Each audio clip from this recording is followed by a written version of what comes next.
organizándonos para triunfar con la palabra de Dios leída en la Biblia, Santa Biblia, Nueva Versión Internacional, en el Nuevo Testamento, en el libro Hechos de los Apóstoles, desde el capítulo 5 en adelante. Continuamos con la lectura. Así dice la palabra del Señor.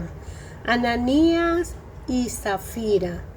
Un hombre llamado Ananías también vendió una propiedad y, en complicidad con su esposa Zafira, se quedó con parte del dinero y puso el resto a disposición de los apóstoles. Ananías le reclamó Pedro: ¿cómo es posible que Satanás haya llenado tu corazón para que le mintieras al Espíritu Santo y te quedaras con parte del dinero que recibiste por el terreno? ¿Acaso no eras tuyo antes de venderlo? Y una vez vendido, ¿no estaba el dinero en tu poder? ¿Cómo se te ocurre hacer esto? No has mentido a los hombres, sino tú has mentido a Dios. Al oír estas palabras, Ananías cayó muerto, y un gran temor se apoderó de todos los que se enteraron de lo sucedido.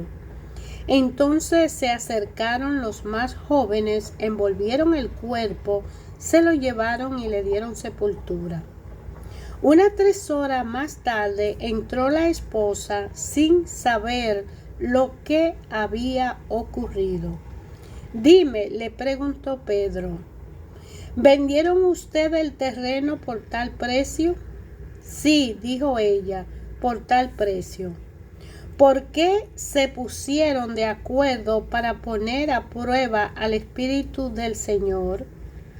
Le recriminó Pedro: mira, los que sepultaron a tu esposo acaban de regresar y ahora te llevarán a ti. En ese mismo instante ella cayó muerta a los pies de Pedro. Entonces entraron los jóvenes y al verla muerta se la llevaron y le dieron sepultura al lado de su esposo, y un gran temor se apoderó de toda la iglesia y de todos los que se enteraron de estos sucesos. Por medios de los apóstoles ocurrían muchas señales y prodigios entre el pueblo, y los creyentes se reunían en común acuerdo en el pórtico de Salomón. Nadie entre el pueblo se atrevía a juntarse con ellos, aunque los elogiaban. Y seguía aumentando el número de los que creían y aceptaban al Señor.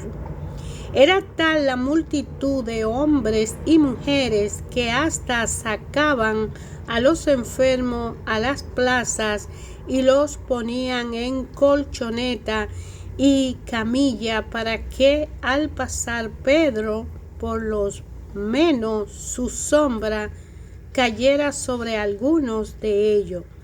También de los pueblos vecinos a Jerusalén acudían multitudes que llevaban personas enfermas y atormentadas por espíritu maligno, y todas eran sanadas.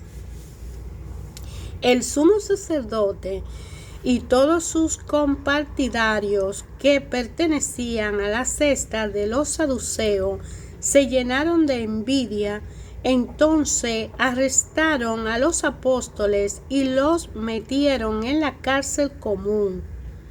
Pero en la noche un ángel del Señor abrió las puertas de la cárcel y los sacó. Vayan, les dijo, preséntense en el templo y comuniquen al pueblo todo este mensaje de vida. Conforme a lo que habían oído, al amanecer entraron en el templo y se pusieron a enseñar. Cuando llegaron, el sumo sacerdote y sus partidarios convocaron al consejo, es decir, a la asamblea general de los ancianos de Israel, y mandaron traer de la cárcel a los apóstoles. Pero al llegar los guardias a la cárcel no lo encontraron, así que volvieron con el siguiente informe: encontramos la cárcel cerrada con todas las medidas de seguridad y a los guardias firmes a la puerta, pero cuando abrimos no encontramos a nadie dentro. Al oírlo, el capitán de la guardia del templo y de los jefes de los sacerdotes se quedaron perplejos, preguntándose en qué terminaría todo aquello. En esto se presentó alguien que le informó: miren, los hombres que ustedes metieron a la cárcel están en el templo y siguen enseñando al pueblo. Fue entonces el capitán con su guardia y trajo a los apóstoles sin recurrir a la fuerza, porque temían ser apedreados por la gente. Los condujeron ante el consejo y el sumo sacerdote los reclamó: terminadamente le hemos prohibido enseñar en ese nombre. Sin embargo, ustedes han llenado a Jerusalén con sus enseñanzas y se han propuesto echarnos la culpa a nosotros de la muerte de ese hombre. Es necesario obedecer a Dios antes que a los hombres, respondieron Pedro y los demás apóstoles. El Dios de nuestro antepasado resucitó a Jesús, a quien ustedes mataron colgándolo de un madero. Por su poder Dios los exaltó como príncipe y salvador, para que diera a Israel arrepentimiento y perdón de pecado. Nosotros somos testigos de estos acontecimientos, y también lo es el Espíritu Santo que Dios ha dado a quienes le obedecen. A los que oyeron esto se les subió la sangre a la cabeza y querían matarlo. Pero un fariseo llamado Gamaliel, maestro de la ley, muy respetado por todo el pueblo, se puso de pie en el consejo y mandó que hicieran salir por un momento a los apóstoles. Luego dijo: hombres de Israel, piensen 2 veces en lo que están a punto de hacer con estos hombres. Hace algún tiempo surgió Teudas, jactándose de ser alguien, y se le unieron unos 400 hombres, pero lo mataron y todos sus seguidores se dispersaron y allí se acabó todo. Después de él surgió Judas el Galileo en los días del censo y logró que la gente lo siguiera.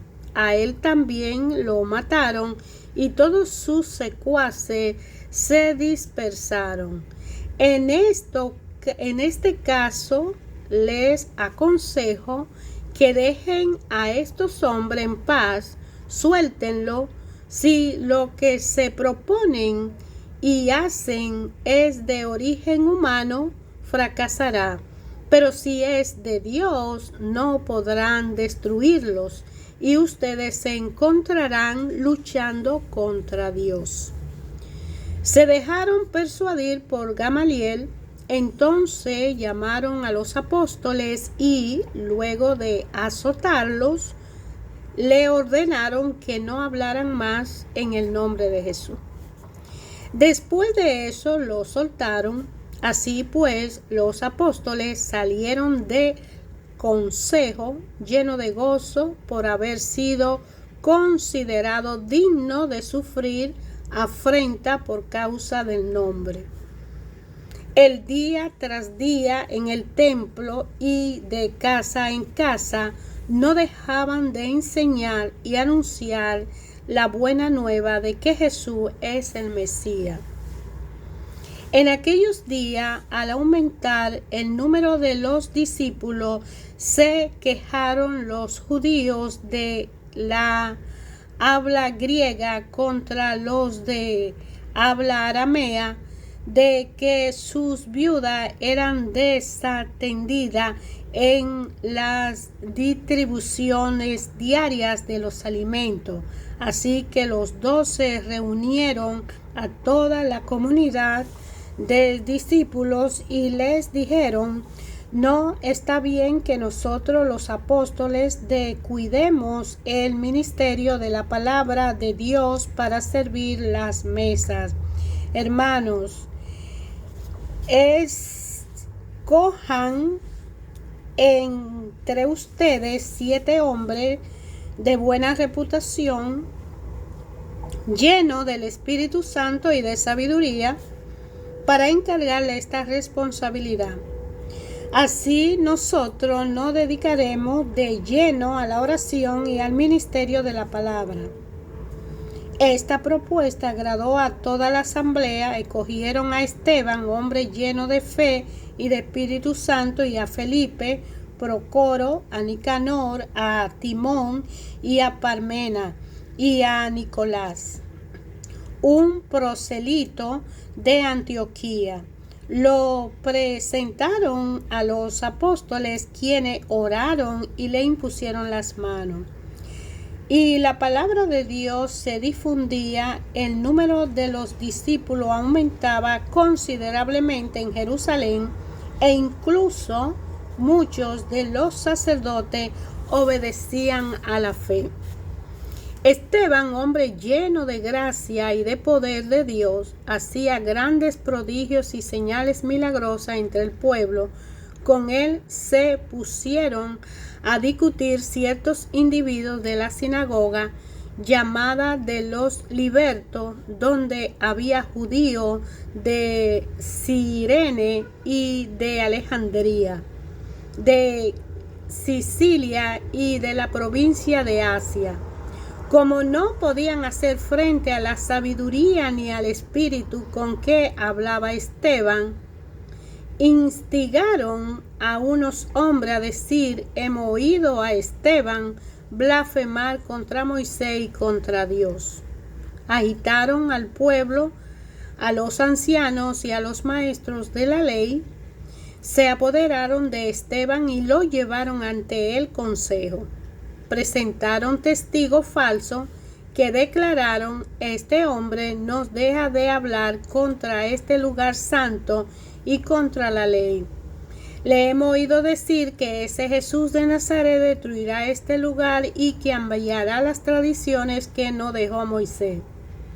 Todos los que estaban sentados en el consejo fijaron la mirada en Esteban y vieron que su rostro se parecía al de un ángel. ¿Son ciertas estas acusaciones?, le preguntó el sumo sacerdote. Él contestó: hermanos y padres, escúchenme. El Dios de la gloria se apareció a nuestro padre Abraham cuando éste aún vivía en Mesopotamia, antes de radicarse en Harán.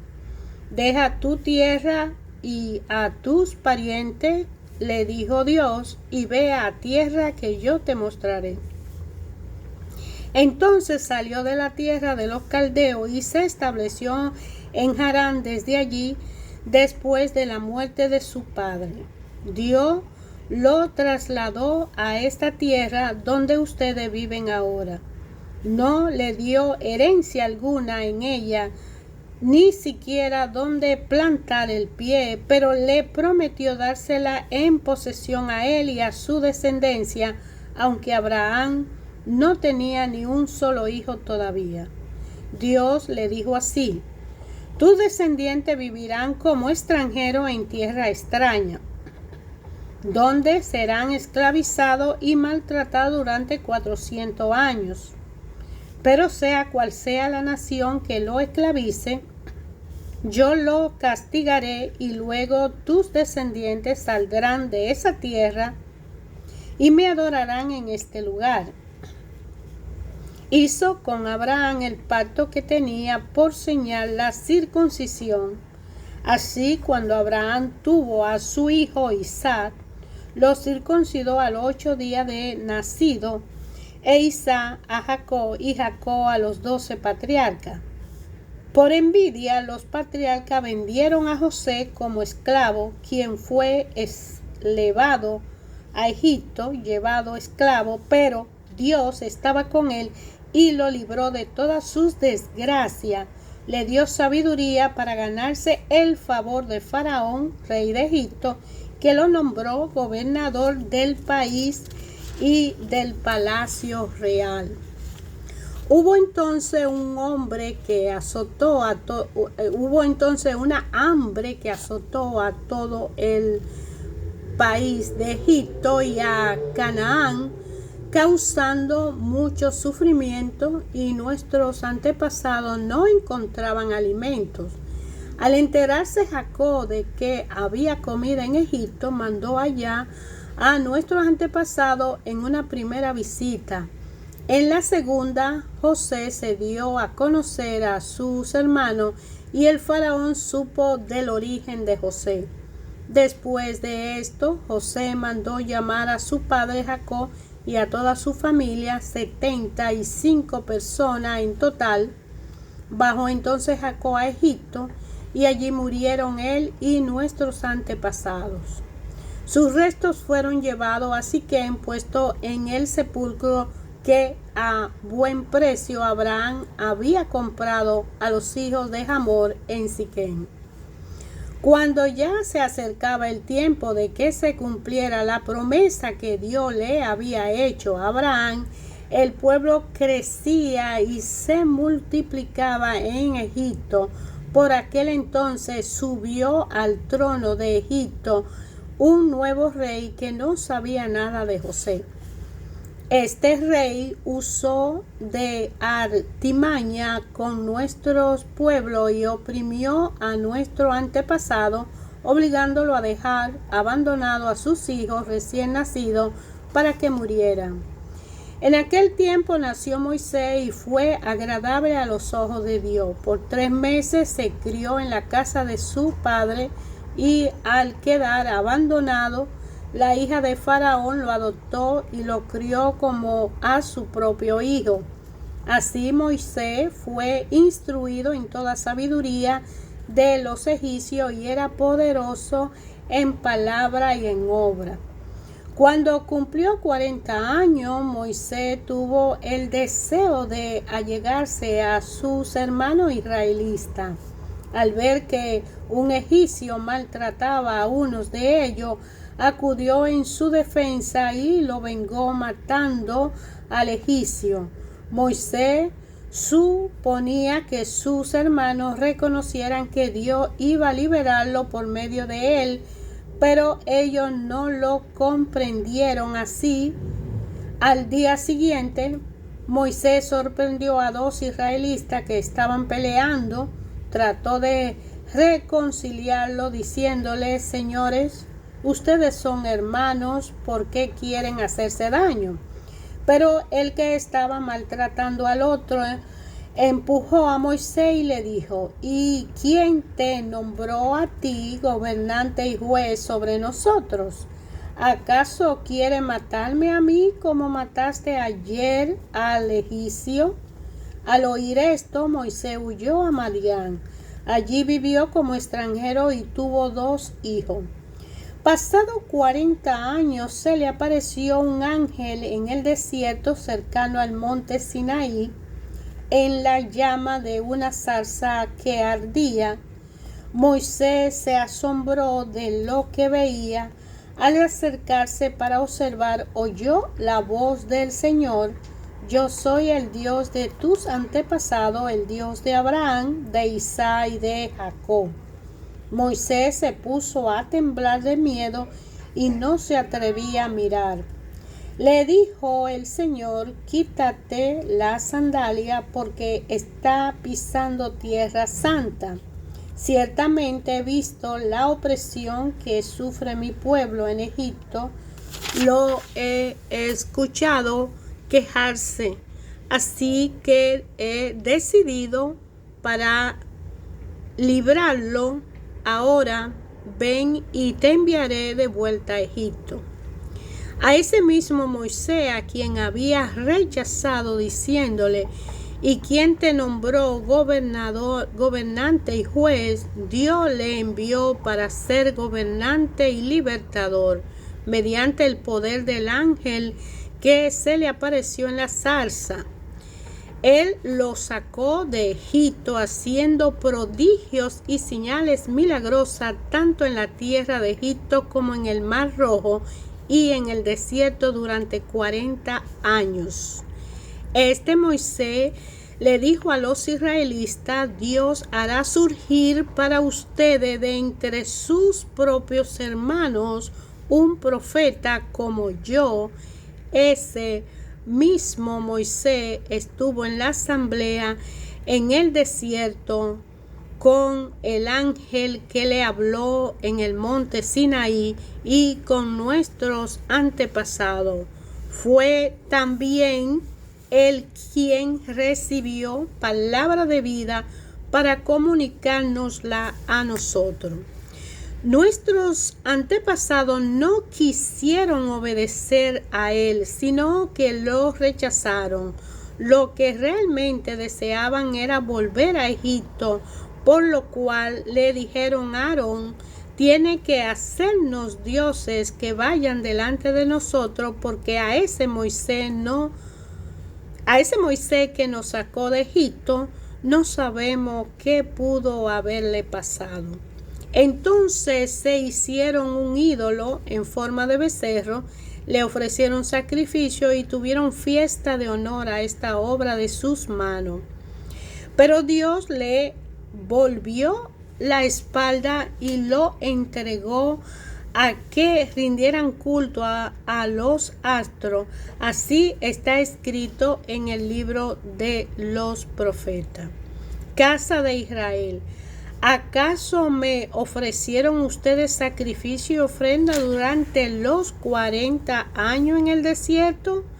Por el contrario, ustedes se hicieron cargo del tabernáculo de Moló, de la estrella del dios Refán y de las imágenes que hicieron para adorarlas. Por lo tanto, lo mandaré al exilio más allá de Babilonia. Nuestros antepasados tenían en el desierto el tabernáculo del testimonio, hecho como Dios le había ordenado a Moisés, según el modelo de este había visto en la oración en el Sinaí. Después de haber recibido el tabernáculo, lo trajeron consigo bajo el mando de Josué, cuando conquistaron la tierra de las naciones que Dios expulsó de la presencia de ellos. Allí permaneció hasta el tiempo de David, quien disfrutó de favor de Dios y pidió que le permitiera proveer una morada para el Dios de Jacob. Pero fue Salomón quien construyó la casa. Sin embargo, el Altísimo no habita en casa construida por mano humana, como dice el profeta. El cielo es mi trono y la tierra el estrado de mis pies. Pues, ¿qué clase de casa me construirán? Dice el Señor. ¿O qué lugar de descanso? ¿No es mi mano la que ha hecho todas las cosas? Tercos, duros de corazón y torpe de oído. Ustedes son iguales que sus antepasados, siempre resisten al Espíritu Santo. ¿A cuál de los profetas no persiguieron sus antepasados?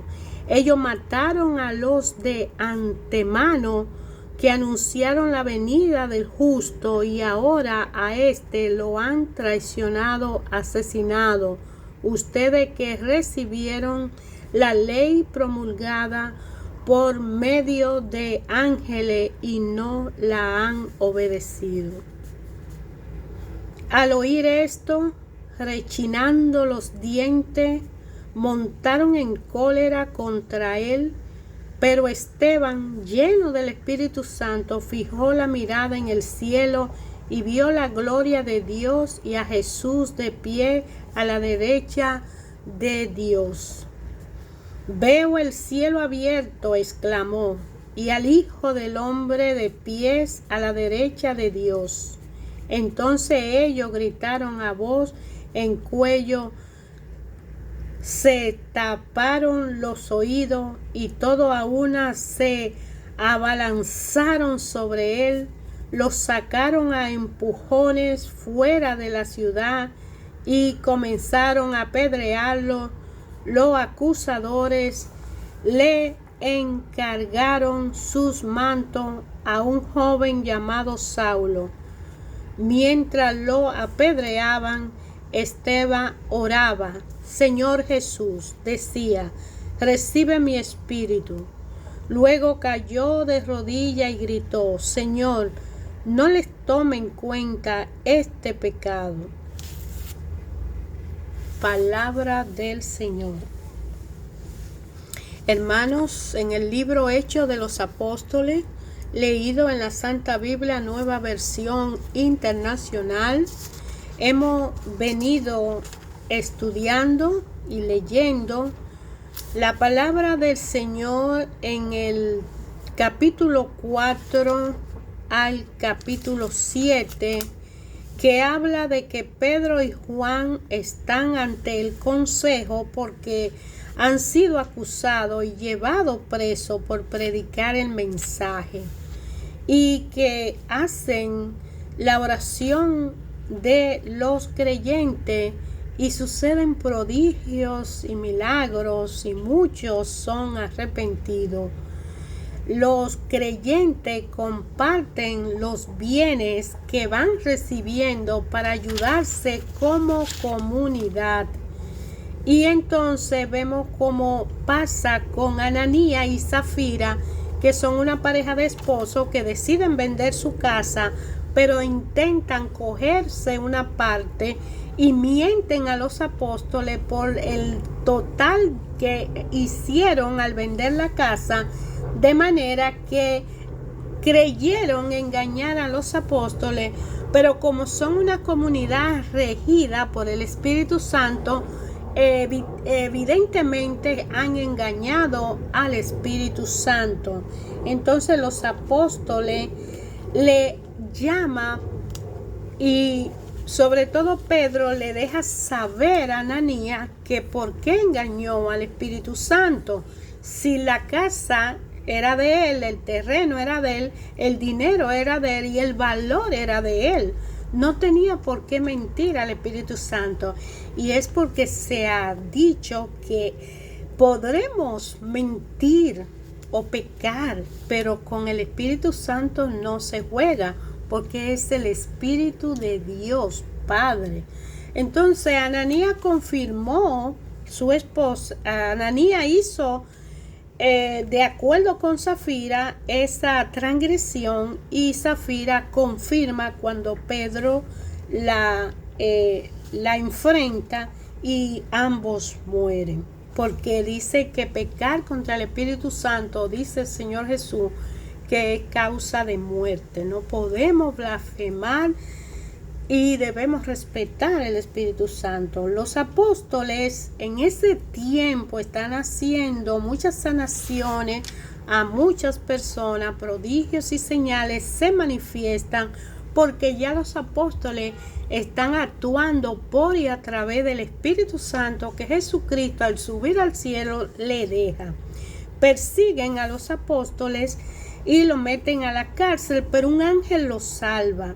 Y entonces los apóstoles siguen predicando el mensaje, incluso completan el ciclo de 12 y eligen a otros apóstoles, y viene entre esos apóstoles nuevos que han elegido y está incluido Esteban.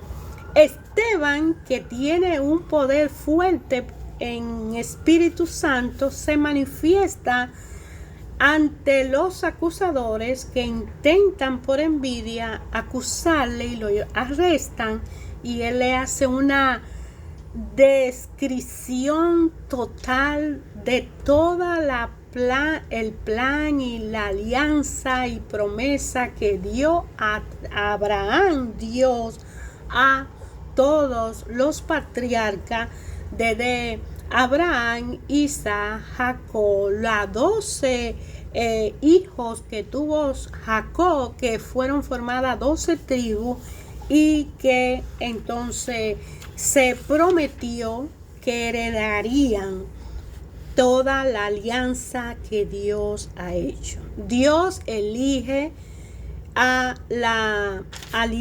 uno de los nietos de Jacob, de la descendencia de Jacob, de los hijos de Jacob, y viene Moisés y nace dentro de esa genealogía y es el elegido para ser el líder. Y Moisés, en la descripción que hace Esteban, se ve como el libertador que saca de la esclavitud a esa nación y la lleva a la tierra prometida. Mientras Esteban le está haciendo esa descripción clara, le deja ver que Moisés había dicho que ellos dijo así: Moisés le dijo a los israelitas: Dios hará surgir para ustedes de entre sus propios hermanos un profeta como yo, o sea, un profeta como Moisés, y ese es Jesucristo. Pues a Esteban le hace esta descripción para que entiendan quién fue Jesucristo y qué hicieron ellos, de manera que los principales de la sinagoga que están oyendo eso se enojan porque ellos fueron que mandaron a matar a Jesucristo, y entonces pues le persiguen, lo sacan, lo apedrean, y Esteban, que ya sabe que va a morir, ve a Jesús sentado a la derecha del Padre y le dice que por favor no le tomes en cuenta su pecado. Esteban es apedreado y él cae de rodillas y él grita: Señor, no le tome en cuenta este pecado. Cuando él dijo esa palabra, él murió. Y Saulo, que es Pablo, es ahí cuando toma la ropa de Esteban y sale a perseguir a todo aquel que hable de Jesús por orden de lo que creen que acabaron al matar a Esteban con la predicación del Evangelio. Y es que, hermanos, ayer, hoy, siempre, Dios Padre habla a través de cada uno de nosotros, habla personalmente, particularmente a nuestro corazón, a nuestra conciencia, a través de su palabra que es vida, su palabra que es alimento diario al cuerpo espiritual que habita en nosotros, al alma, al espíritu que está conectado con la creación, porque somos hechos a imagen y semejanza del Padre, y a través de su Hijo Jesucristo tenemos la salvación y llegamos a una relación personal con el Padre solo y cuando tenemos la